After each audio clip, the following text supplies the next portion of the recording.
So let me go ahead and say that again. My name is Kayla Collins. I am the research coordinator for the Academic Education Special Interest section.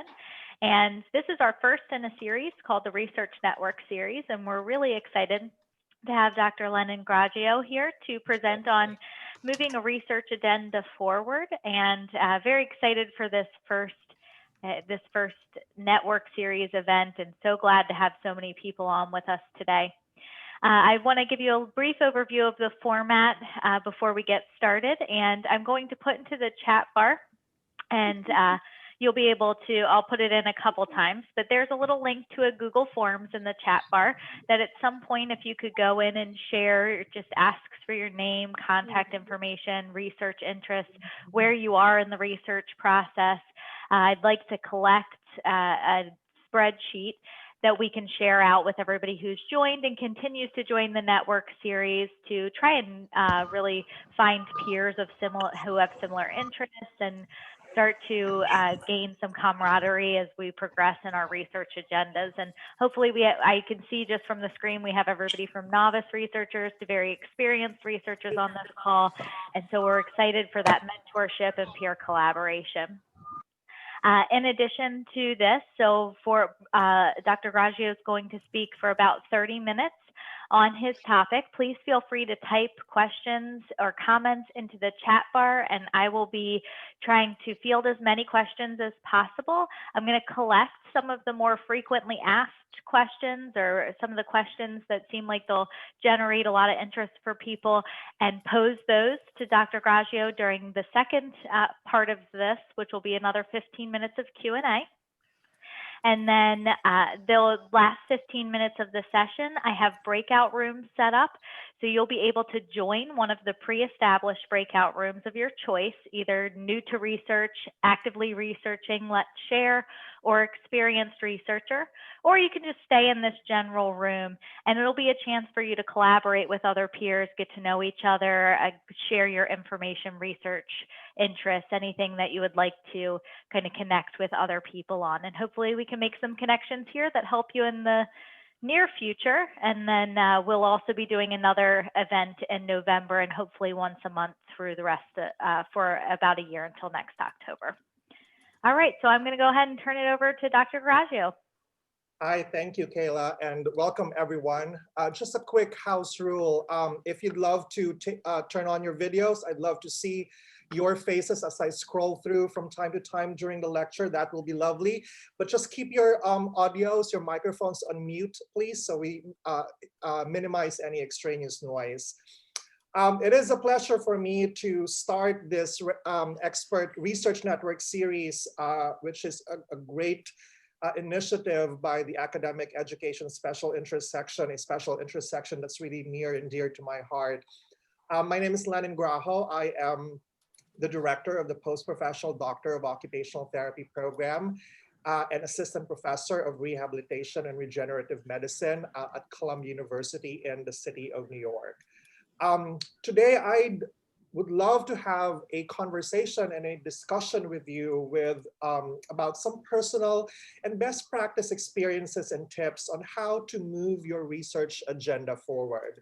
And I did some research on the topic, but I figured that rather than hear about what the literature would tell us about advancing the literature in our field, I'd rather share some personal and best practice tips, and hopefully we can have that conversation and discussion based on your experiences as well.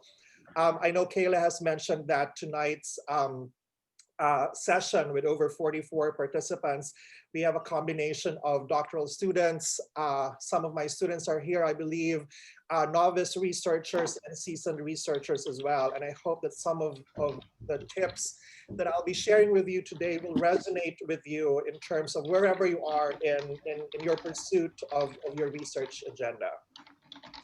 So for tonight's session, I'm going to begin by just briefly defining what a research agenda is, and then discuss some best practice tips on how to move forward with your scholarly or research agenda, but also identify some common pitfalls and scenarios on why some of you might feel stuck or really not progressing with your research agenda.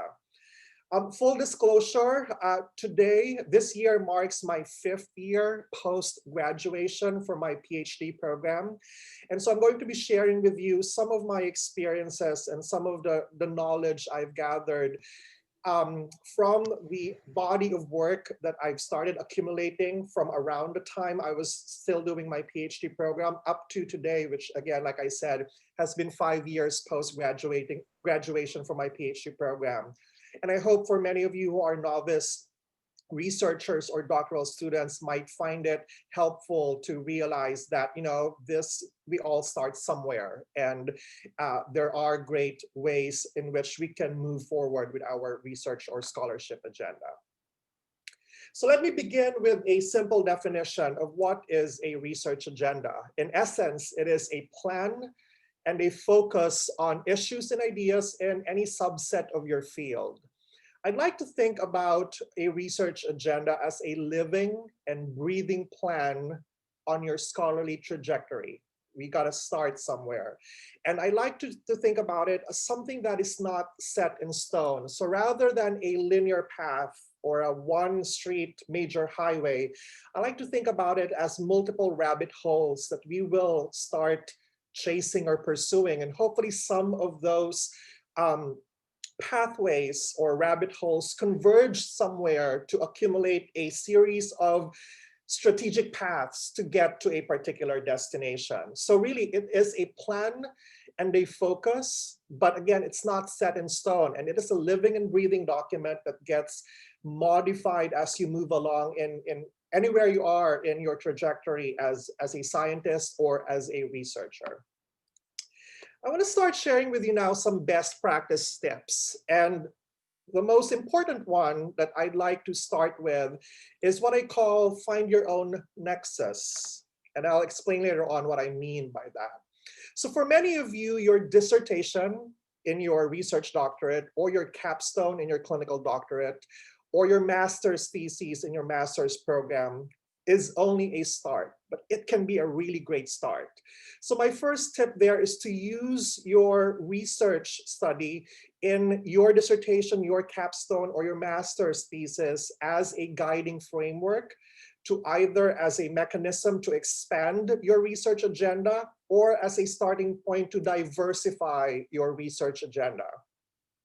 What I think is important to consider is that your research agenda must not only be something that you are really passionate about, it has to be something that the OT profession also needs. So there's a critical need for it in terms of what the profession needs. But also, hopefully, it is something that advances the mission of your program, your department, or your institution. And if you don't know where to start in terms of, all right, how do I expand or diversify from where I started my dissertation, my capstone, or a master's thesis, I'd really encourage you to explore two very helpful resources. One is the American OT Association and American OT Foundation Research Agenda document in 2011 that really explains a more global aspect of all of the essential needs of the profession in terms of a research agenda. If you want to focus on the scholarship of teaching and learning and the scholarship within the field of OT education, we recently revised the Education Research Agenda, another official document by AOTA. This was released in 2018. And I had the pleasure of serving as chairperson of that revision of that document. So explore those two documents because these are great documents to start with in terms of figuring out where to start in terms of your research agenda. Now, let me go back to this definition or description of finding your own nexus. One photo that actually has guided me throughout this process is this illustration about purpose. And I love this illustration because there are four sort of buckets here, which talk about finding out something that you love to do, something that you are paid to do, something that the world needs, and something that you are great at. And based on that, you'll find that from these four buckets will come four intersections, which will be your passion, your mission, your profession, and your vocation. And at the center of that, at the nexus of these intersections and buckets, if you will, is your purpose. And you can really align this with your research agenda.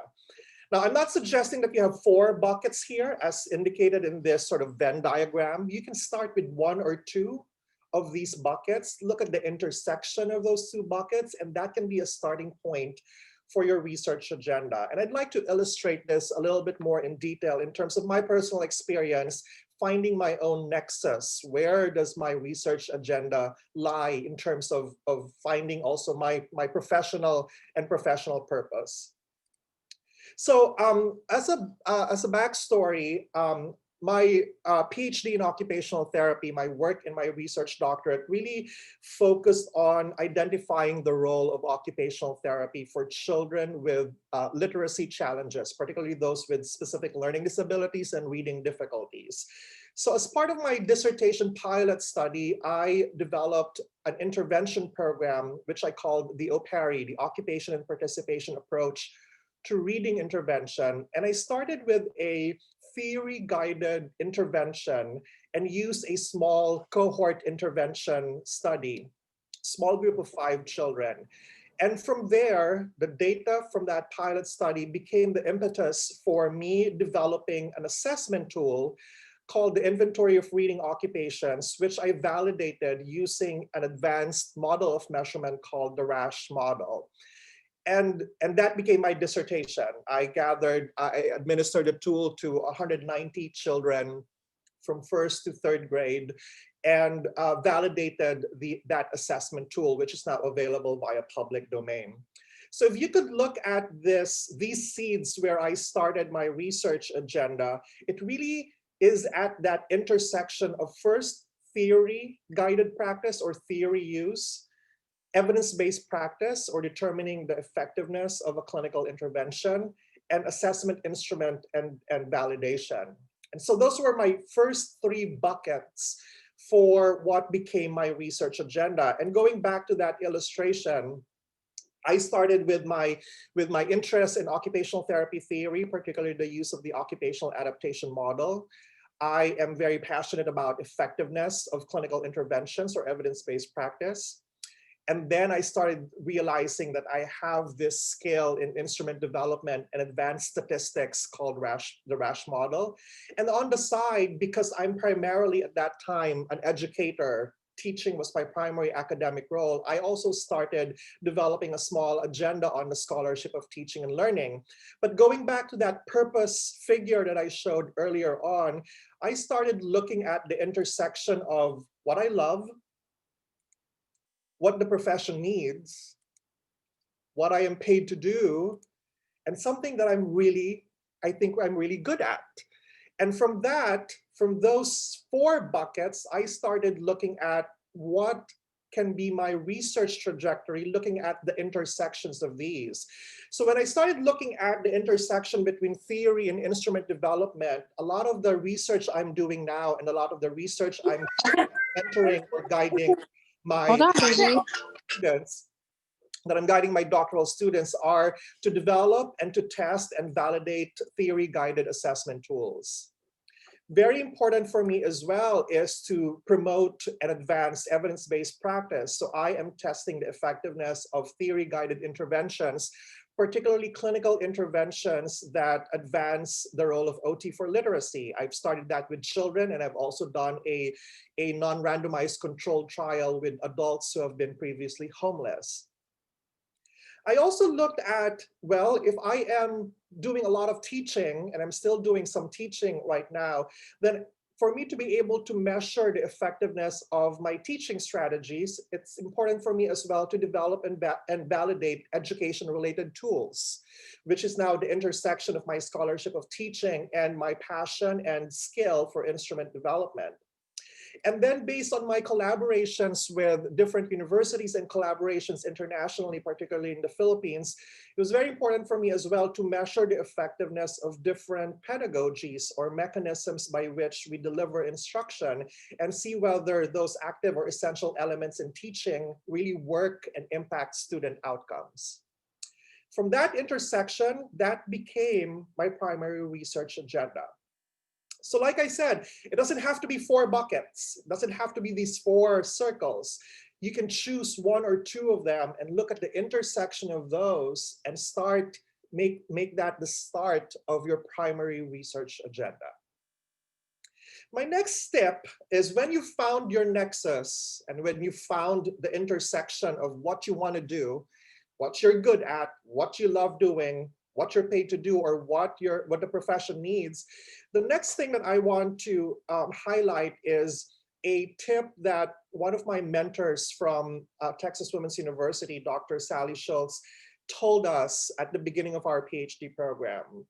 She said, your goal as scientists and future researchers is to help the profession of OT build critical mass.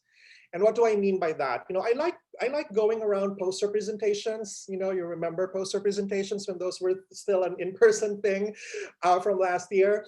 I like going to poster presentations because I like looking at the range of research that that are being participated in and conducted by occupational therapists, by doctoral students, etc.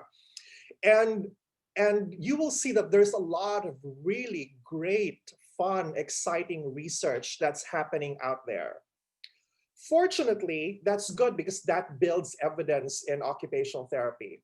But unfortunately as well, there's a lot of fun, cool research that's happening out there, but does not necessarily promote what is needed by our profession. And sometimes these are sort of like fun, nice research projects, but I like to call them the citability factor, the factor by which these research can be replicated and be cited by other researchers might not be as promising.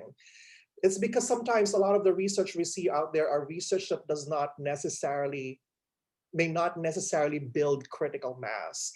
So what I mean by building critical mass is making sure that every research that you do builds on to your research agenda, but also builds on to important aspects of what the profession or your program or your institution needs. And I want to give some examples of that, and just to illustrate what I mean by building critical mass. As we move forward with our experiences as academic educators, researchers, and clinicians, we get invited to multiple presentations. We get invited to collaborate in multiple types of research. It's very easy to lose sight of your own research agenda because there's a lot of great things to be involved in terms of many collaborations with other clinicians and other scholars. But I think one tip that I'd like to give is to resist that temptation to go all over the place and lose the building of critical mass. And I want to give a particular example. So like I said earlier on when I started, I am now 5 years post-graduation from my PhD program. And since my PhD graduation, I have now accumulated around 40 plus publications combined, peer-reviewed journal articles and book chapters. So since 2014, 2015, I have now 20 peer-reviewed research publications, 4 peer-reviewed editorials, 20 book chapters and 2 books of my own, and 3 funded grants. If I look at all this mass of research that I've accumulated, they actually all fall into my 4 research buckets because I was very strategic and intentional. So if you look at my tally here, roughly between 7 to 13 of my publications go to each of my 4 buckets. And you'll see here that one of my primary driving forces in research are effectiveness studies or studies related to advancing clinical practice and evidence-based in occupational therapy. Of course, a part of that is the scholarship of teaching and learning, instrument development, and OT theory. But what I've strategically, because I remember and I could really still hear Sally Schultz giving us that lecture about building critical mass, is that I resisted the temptation to participate in many other research activities that might seem promising or exciting, but does not forward or move my personal research agenda. So it's easy, particularly when you're starting, to go all over the place and participate in everyone else's research plans. That's a good start, quite honestly, but go back in and establish and build critical mass on your own research agenda, because otherwise you're developing or advancing somebody else's research agenda, which is may not necessarily be your own research agenda. So build critical mass is my second tip here. Next is, as you're building mass and as you're planning your research, always think ahead and always track your work. I always like telling, particularly my students, that whatever you write today and whatever manuscript you're writing right now, that does not publish 10 months or a year after. For chapters, it doesn't publish till 2 years after. So what you write today does not get written in your CV until a year after. So always plan ahead. So you're always planning 1 or 2 years ahead. And that's really a very strategic part for me as well. It's very easy to get invited to do presentations for programs, to collaborate in other projects together, and then you lose sight of your own tracking system of what are essential projects that you need to be doing. Particularly if you're in a promotion or a tenure track system, it's very important to figure out what's your benchmark in terms of the number of publications you need to be producing each year. Because again, whatever you produce this year, that does not get published till a year or 2 years afterwards. So it's really good to plan ahead. Most especially if you're in a tenure track system and you're on a clock, on the tenure clock, it's really good, particularly if your program requires a certain volume of grants or publications that you need to do, to always just plan ahead. You know, when I graduated from my PhD program, my personal set benchmarks were 4 publications a year. So 4, either a combination of peer-reviewed research journal articles, or 4 book chapters, or book chapters, or a combination of therefore. So I always have something on my plate so that I know that I'll have around 4 publications the following year. And what I did to do that is to have a tracking board. So this is a work from home version of my publication tracker. I used to have a whiteboard in my office, and now this is a sort of like a dry erase sticky sheet that's now in front of my workspace here in my apartment. And this has been edited now. This is part of my 2020-2021 publication tracker. And you'll see here that I silo these as manuscripts and book chapters, what's in press, what's currently in review, and what's in the pipeline. So in the pipeline are those projects that are currently either being written as a manuscript or is currently in data collection, not something that I wish I would start writing. So it's always something that's already sort of jump-started. That's why it's called in the pipeline. And my biggest fear as a scholar and researcher is that if any of these silos, if any of these line items are emptied, so if I don't have anything in press, I start to get worried that, okay, I need to move something from in review to in press, hopefully something soon. It also helps me track what publications are currently in review, and when it's time to send a gentle nudge to the editor on, hey, this has been 6 weeks now, and typically you turn this around in 4 weeks. What's the status of the manuscript? But my biggest fear is if my in the pipeline bucket is empty. That means that if there's nothing brewing in the pipeline, nothing will get reviewed and nothing will go in press. And if that's emptied out, then there's nothing publishing next year.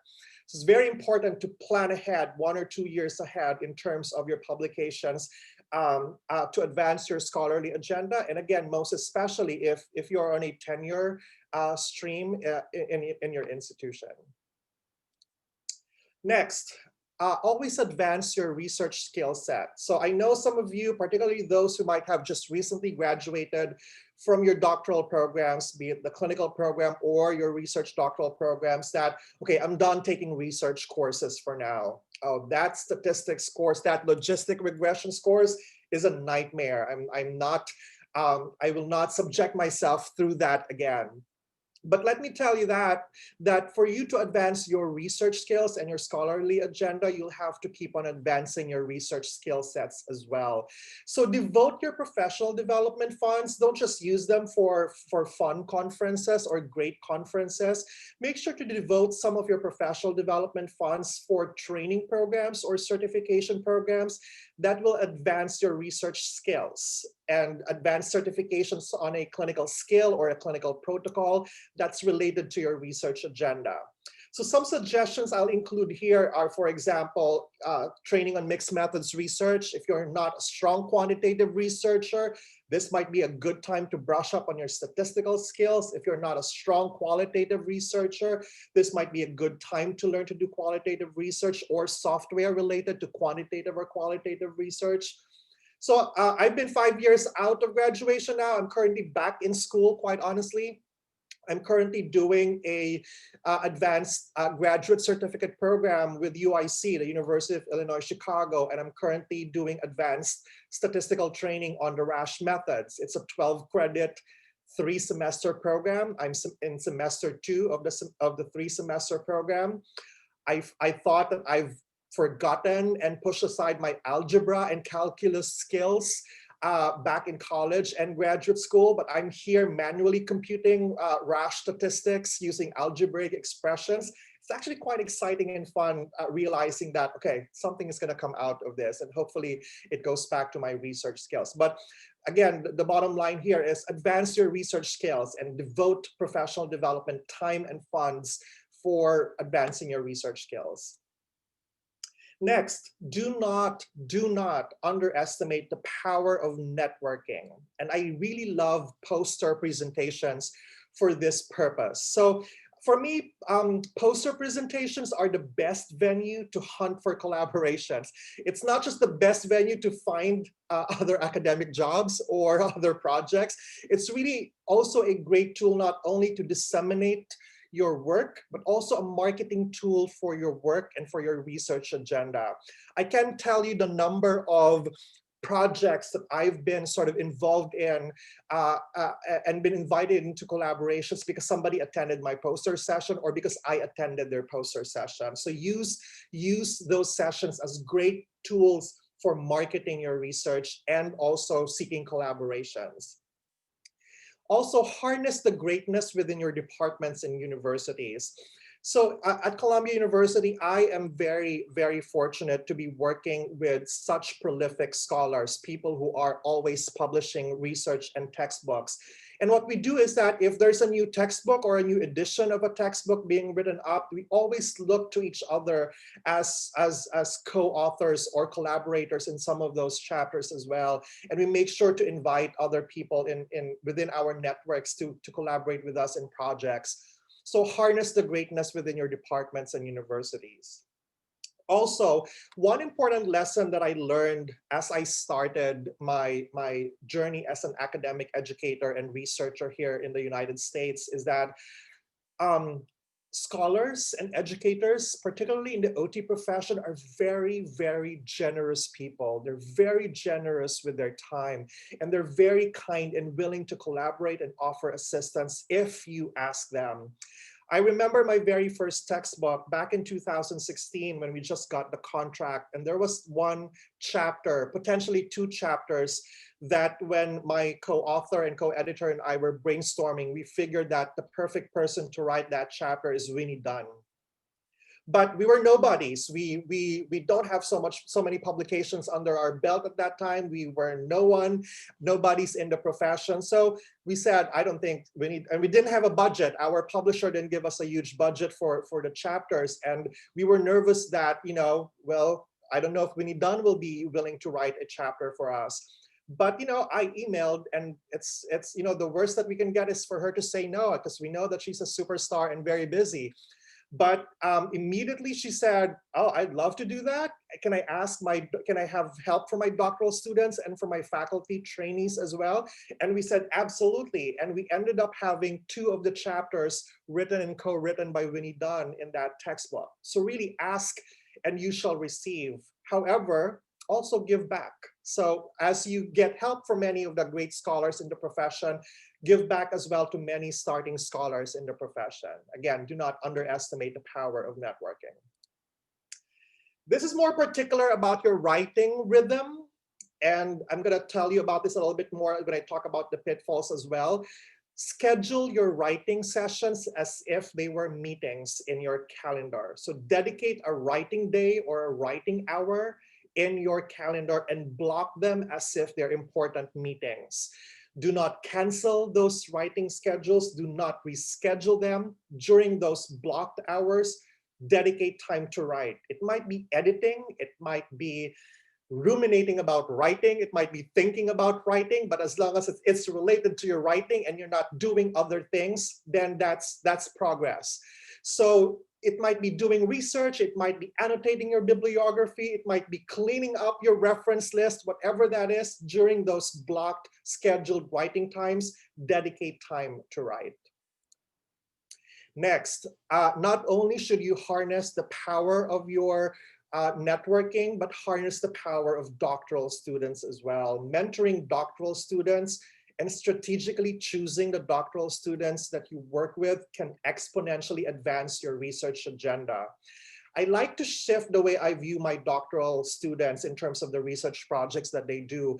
I don't see myself as mentors of those projects. I don't see them as advisees of those projects. I consider myself as an actively involved collaborator with those projects. So their success is my success. Their projects are my projects. And I believe my doctoral students see the faith and the trust I have on them in terms of succeeding with their publications and their research work. And it just produces great work when there's that reciprocal relationship with your doctoral students. I'm going to run out of time, but I'm going to quickly go through some pitfalls. First, not writing is a major pitfall in not advancing your scholarly agenda. So the writing is not going to take care of itself. So write frequently, even if it's just a few lines each day, even just a few paragraphs each day. 4 or 5 lines or 4 or 5 sentences is better to not have written at all. So start writing frequently. Also, if you get a revision from a manuscript and those revisions are bloody hell, start them right away. Don't procrastinate, because while they're fresh, keep on writing, because the longer you push them aside, the longer it will seem daunting for you to address them. So revise them as soon as you can. Next, the thirst is real. Remember critical mass. And I've already mentioned this earlier. Avoid the temptation to get involved in projects that do not contribute to your overall research agenda. Also take care of yourself. I'm going to talk about taking care of yourself in a few more slides, but also avoid burning out because you've overcommitted yourself in projects that don't necessarily advance your research agenda, but is advancing somebody else's research agenda. Next, this is something I've learned from Sally Schultz as well. And this was a firmly worded statement from her. I remember her telling us that presentations are rarely cited. They're not really citable. So unless they're scientific abstracts, your presentations do not have as much reach outside of that presentation hall. So reshift your paradigm about presentations, because presentations and writing proposals for presentations can take so much time and so much energy. Treat your presentations as knowledge translation and knowledge dissemination. So I've started espousing or embracing the notion that I only submit proposals now on work that I have published, on work that's currently in press, or about a manuscript that's currently in finalization stages. Not something that I want to write, not something I dream of writing, but something that's already in the pipeline. Because again, I used to present 10 or 12 times a year, and after that, you don't get any publications out of it. So really be strategic with the presentations that you're doing. Related to the thirst is real is not setting boundaries. One of the best PhD advice I was given as well is that the best thing you will have to learn is the art of saying no. And it's not easy. It's so easy to get pulled in many directions and many academic roles. Too much teaching, Too much committee work. Very, I can relate to that so much. And too much volunteer work as well. You know, AOTA needs volunteers, but if all of your time is devoted for volunteer work and not devoting time to advance your scholarly agenda, then that's really not setting boundaries. So figure out, have a conversation with your program director, with your chair, what the role is of scholarship in your piece of the pie, in terms of your academic role, and ask buy-in to protect time for it, even if it's just half a day each week devoted for not having meetings or not having committee work to advance scholarship. I think that will be very helpful. Lastly, not being kind to yourself. If you're starting, and even if you're already a seasoned researcher, there will still be a lot of rejections, lots and lots of rejections. My first textbook was rejected twice by 2 different publishing companies. And it's not because the proposal was not good. The reviews were actually good, but because the niche for my first textbook was very, very small or very specialized, they say that it's going to be hard to sell this textbook. So I almost gave up on that proposal until a publisher contacted me and said that we've had a change of leadership. Now we have a different financial or fiscal model. And now I think it's time for us, you know, to go back to your proposal, which was greatly reviewed. And that was the end of the story. And that was history. So there will be a lot of rejections, particularly rejections of peer-reviewed publications. It will sting. It will bruise your ego. And sometimes it's really gonna hurt. And don't feel that I'm talking to this from a different perspective or a different angle, because I'm also a peer reviewer for many journals in occupational therapy. So I understand that it's never personal. It's not about you or your lack of skill. It's not about you and that your research is crappy. It's probably just not a good fit for the journal, or there must be, you know, much more work that needs to be done. But don't take it personally. Use it as great advice or mentorship to hone in on those research skills, to hone in on your methodology, and keep working on that research project. Also, some collaborations may fall through, and some of those collaborations might take forever to get some work written. So again, be tough and be kind to yourself. Don't beat yourself up too much just because of the many rejections that you will face. I want to wrap this up now with going back to that figure. So again, one good way to start your research agenda is to find your nexus. Find that intersection and that centrality of something that you really care for, something that you think you're really good at, something that you're paid to do, whatever your role is as a clinician, administrator, educator, or researcher, and something that the OT profession needs. And once you've found those 1 or 2 buckets, look at the intersection of those 2 buckets, milk them, and start producing fabulous work that the profession needs and something that you're really passionate about. I'm going to end there. I'm going to open it up for conversation and discussion. And I'm sure, Kayla, you have some questions as well lined up. But I hope that's helpful information. Thank you so much. Yes, you've been getting lots of great comments in the chat about how helpful this has been and how many different points that they've been able to take away from this. So I will make sure that you have the chat so that you can look at those as well. We have a couple of really good questions that have come in, and so please continue to send them. But off the top, Melissa Kimmerling has asked, any advice for those of us at non-tenure or non-research institutions, but who want to build our CVs for potential future opportunities, but we are not given any work time for this? Any suggestions on how to get a research agenda started with those limitations? Sure. So I think a really good start is to look at your clinical aspect of your practice or your scholarship of teaching and learning.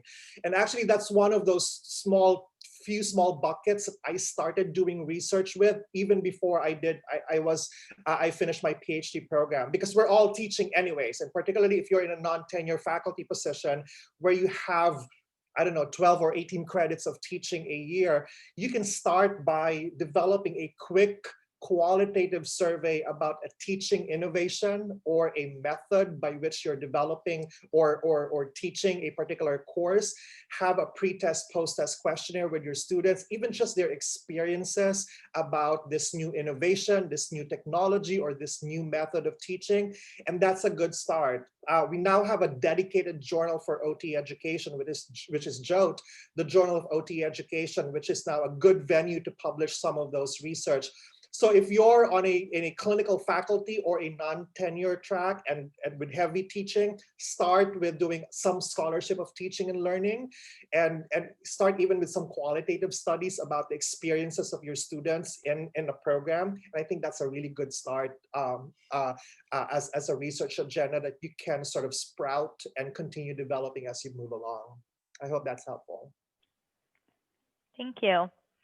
And this next one is from Andrea Garcia. She asks, do you have any suggestions for where to get those training opportunities on topics to advance your research skill set?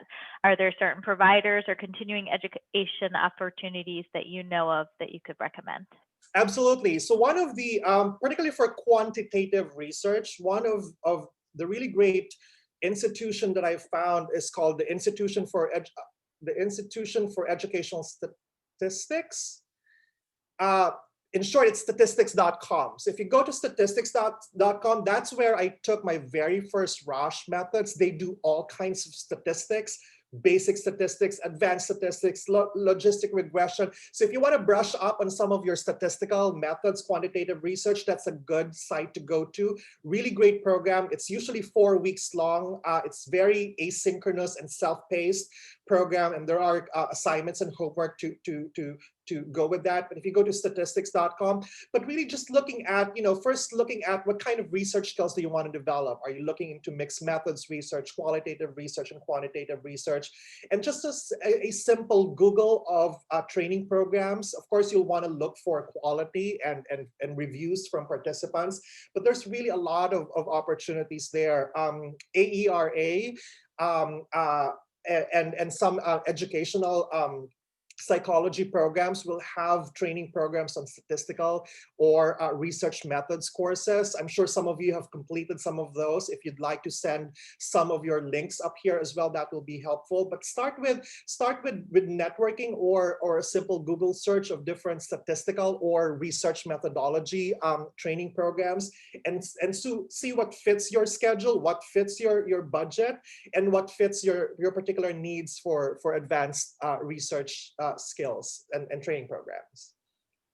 Great, thank you. And we have another question on how does one get into book chapter writing, either text chapters or an entire text? Sure. From an entire textbook perspective, it starts with a proposal. So have sort of like a 2-page summary of a book proposal. It's typically, what is the purpose of the book and how do you envision a book? Most publishers would want to see sort of like a table of contents, the way you envision them. And then some publishers are more specific. They want to see 1 or 2 chapters already written. And then what you start doing is shopping for a publisher. So start with some of the publishers that publish occupational therapy books. Elsevier, LWW, Evolve, Slack is the publisher for all of my 3 textbooks. My 3rd one is in the works right now. And ask their acquisitions manager. So look for the email address of their acquisitions manager and pitch via email your proposal. If they're interested, they're going to ask you for a full proposal. If they're not, they'll tell you right away, and that gets the process started. And so, and that's how you sort of conceptualize your entire textbook. In terms of book chapters, it's really networking opportunities. Sometimes some editors will be on the hunt and say, we're looking for chapters, proposals for chapters for this textbook. You can respond to those. And sometimes it's really with networking. My very first textbook was born out of networking. My big boss from where I used to work told me, are you interested in co-writing this chapter with me? And that spiraled, got me into the network of really great editors who wanted me to write chapters for them. So it's really just networking. And sometimes, even poster sessions and conversations about publication, books and projects get started on those poster sessions. So really networking is a really good way to see whether there are potential projects you can be involved in. When I choose book authors for my chapters, some of them I've never met or have never worked with. I do a Google search, who is an expert on this? And then I look at their publication track record, and then I reach out to them, and voila, that's the start of another collaboration. In my new textbook right now, it's a pediatric textbook, and there are sections there which are not areas of my specialization.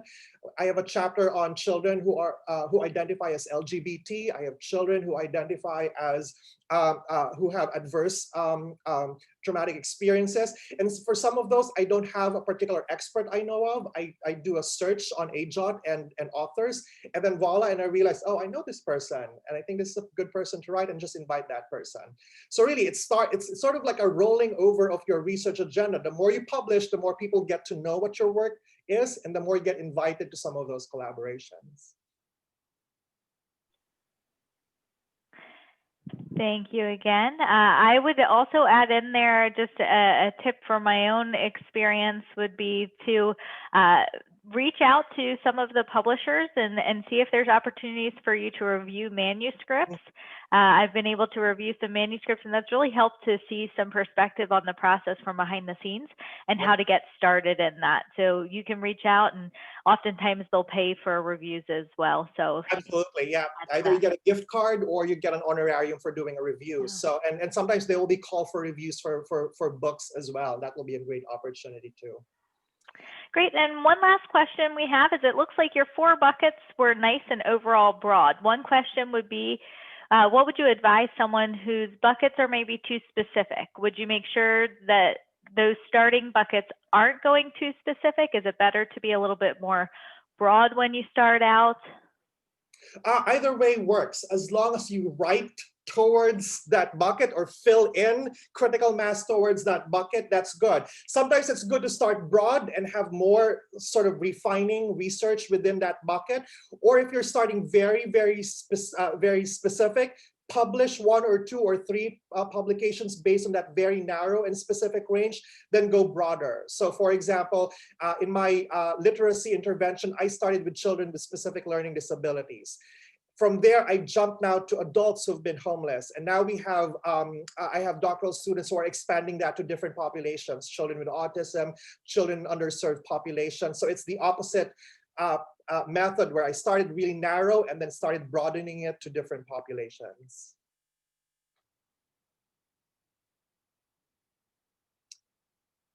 Kayla, you're on mute. Thank you. You knew that was going to happen at least once. Thank you so much. There's a couple questions that we didn't have a chance to answer, but I want to make sure we have a chance for some networking. And perhaps if you want to circle through the chat and see if there's any that you can answer. I'm going to pop the little form in there one more time into the chat. If you can go in at some point in the next few minutes and put in your information, whatever you'd like to put in. That way we can circulate some ways to collaborate with each other. I'm going to open the breakout rooms again for those who joined a little bit later. This next 15 minutes is a chance for you to network with your peers, share opportunities, interests, find mentorship or just collaboration with other people. We'll have 3 specific breakout rooms, one to new to research, one actively researching, those who are actively researching and wanting to share opportunities. And for more experienced researchers, you're welcome to go into any breakout room you want or stay in the more centralized breakout room. Please just share and collaborate with each other and start a conversation, and hopefully we can make some mentorship experiences and peer collaboration experiences for everybody. And before we go, in case people jump off before we end the session, you'll be finding information on Community about our next session, which is going to focus more on the peer review and publication process and getting your manuscripts published. And we have the chief editor of the Occupational Journal, the Open Journal of Occupational Therapy, who's going to join us in November for that. So look for in your emails for additional information. And thank you again to Dr. Graggio for joining us, and for all of you to participate. Please feel free to stay on and network for the next few minutes. Thank you everyone for joining us tonight. Thank you.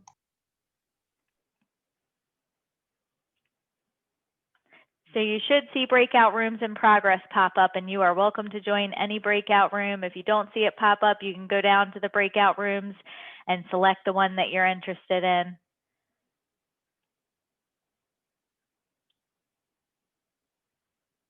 I'll just give it a minute for people to pick, and then feel free to start sharing. Type in the chat or open your microphones and talk with each other. I'll jumpstart the conversation in the general room and saying that it was so helpful to have Dr. Graggio. Some of us get used to, I wouldn't consider myself new to research, but not an expert either. And you forget some of those things that he was mentioning about keeping yourself focused. I certainly find myself getting scattered a bit, and I'm looking forward to finding other people in the group who are interested in investigating hybrid education practices in OT and geriatric wellness. Those are my two big buckets. So if anybody's interested in those areas, I'd love to collaborate, especially in the education area, with other people.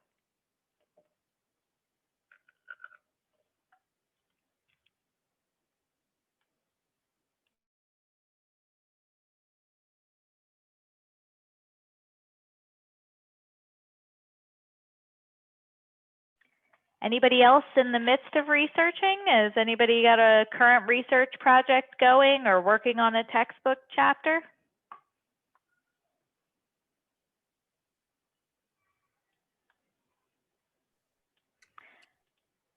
So I'm actually Dr. Graho's student. I'm very, very fortunate. Oh, and, I'm going to be getting RASH training in January. So right now I'm working on creating an assessment for occupational therapy, working with college students so that they can self-assess student success. So hopefully by the time I'm done with my doctoral project, that'll be my capstone. Right now it's in the process of being peer reviewed by experts in the community, and I'm getting feedback as we speak. And then next it'll be putting it through the process of rash analysis and sending it out to students to take. And then my next hope after that is to do the intervention process. So really looking at executive functioning interventions that we can use with college student population and promoting more neuro, I'm spacing on my word right now, but anyway, promoting students. Sorry, it's been a long day. I'm working on my neuro paper as we speak. Yeah. But yeah, just promoting use of the prefrontal cortex and less limbic system in college students. Wow, it's quite the doctoral project. Anybody else in the midst of a project? Or I know I got a message. Some people aren't able to see the breakout rooms. You should be able to see it under the More tab at the bottom if it's not popping up on your screen. And I don't know if maybe it's not working in Mac. I do know that there's a couple new updates that don't seem to be working in Mac, and I apologize if you're not seeing the breakout rooms. Anybody else working on some research? Or I know Dr. Smet is in here. I'm fortunate to work with her, and she just had a textbook chapter published, and I'm looking to hopefully do some more of that as well. Anybody have some textbook chapters they're working on, or any current projects? I have a third one in press right now on group process for pediatrics, and I know somebody else had asked how that happened. So funny story, I met the editor on Facebook, and that's how I got my start. You know, she was willing to mentor me, and it just snowballed from there, and they thought I did a really good job, so they asked me again and again, and it's been a wonderful learning experience. And I just found out that one of the women is retiring and has named me the successor of that textbook. So so you just never know, right place, right time. That's great. Any other tips from anybody who's got my experience or wants to share? So I'm definitely more on the novice side. I work in acute rehabilitation and doing more like program outcomes. So interested in just getting some additional tools from the research side to try to track better patient outcomes. So I'm curious if anyone, particularly clinical researchers, have had or how they've navigated the extra challenges that we've had this year, or even as a student, Juliana, that because I feel like this presentation was really practical and there were a lot of good takeaway tools, but if any additional tips on how to meet those expectations and outcomes mixed with the extra challenges that we're all facing in our work environments, as well as in trying to promote or continue pushing forward our research or evidence-based interventions. That's a great question. I know that that has come up a lot. I've actually faced it with some students in their dissertation or in their capstones, and I've seen a lot of people kind of pivot or branch off on their current pursuits, kind of put them on a little bit of a pause and branch into how did COVID affect what I was doing. And there's been more publications related to that and kind of stems off of their original research, then I'm surprised people were able to get out so fast with everything going on. And I think that maybe it's a little bit of a sidetrack from your clinical research that you've been doing, but it may lead to additional publications and avenues that you can pursue in the meantime until things come back together. That's just been my experience. And definitely, hey, I'm Crystal.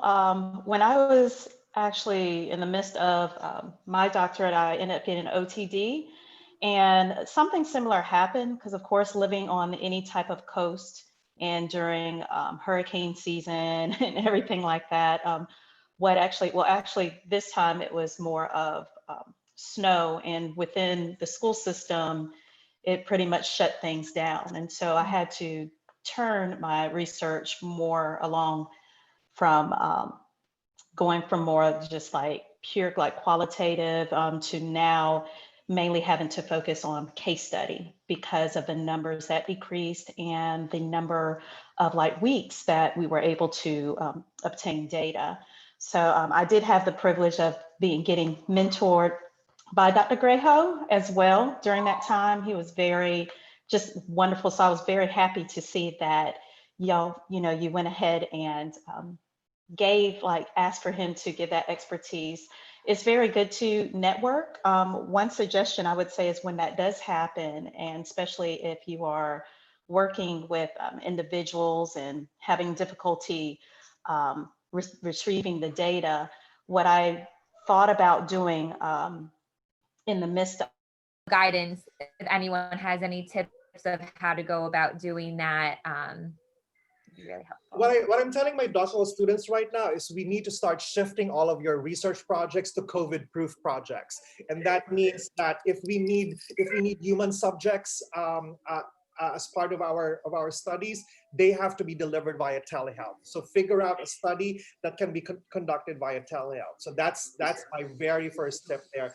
But the second tip there is you might be surprised that, again, sometimes we're assuming that everyone's busy and no one has time to help us, but others are actually, on the other flip side of things, where their caseloads are actually a little bit lower right now, particularly pediatrics, and for some other aspects where, because of the shift with practice, some of the practice areas are a little slow right now. So don't hesitate to reach out to others, because you might be surprised that a lot of them are actually willing to help and willing to collaborate. But I think from now until probably the end of 2021, if you want to have something in the pipeline, COVID proofing your research is I think a good way to go. Anything that can be done by telehealth.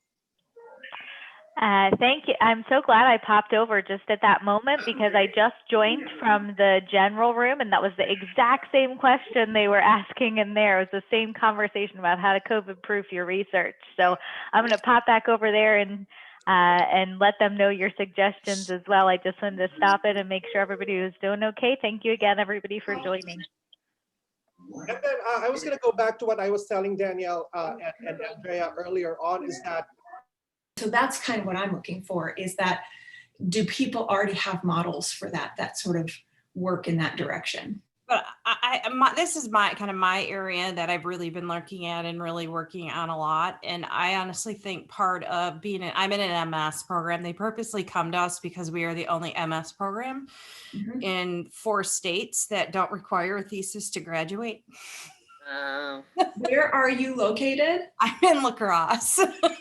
Oh, hi. So I'm from Minnesota originally. I'm at UW La Crosse. Okay. So we're we have students that purposely will come to us because we don't have research.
Going again. So like I lose some time up front. So I try, I'm not always really good at it, but you know, I find smaller bits more consistently. I feel like I keep moving forward and don't have to restart it so much every time.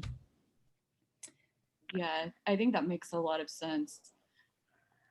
I just wanted to circle back really quick. I jumped into the other room and they were talking about the COVID proofing your research at the same time as we were. So I just wanted to come back and share what Dr. Grayhill was saying, that, you know, now's a great chance to COVID proof your research. And one way to do that is to seek out how you can integrate telehealth. And that also creates another line of research embedded within your research.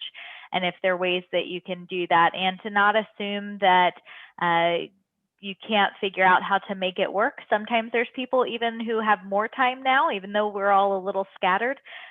Different areas of practice actually have slowed down a little bit. So depending on what you're looking to research and what population, whether you're looking at therapists or with clients, there might be people who are finding gaps in service because of COVID, and there might be therapists who are finding they have more time to answer questions or to be part of something than they did before, depending on what area you're in. So those were his 2 suggestions. I just wanted to come back and share. Thank you all again for joining. I really appreciate it. And I look forward to the next session, and I'll be sharing out the information that was provided in the Google Forms so that you can continue to network with each other and see each other's interests. Thank you again so much, and have a great evening. Kayla. Thanks, Kayla. Thank you. Wonderful session. So much. Thank you. Bye-bye. You.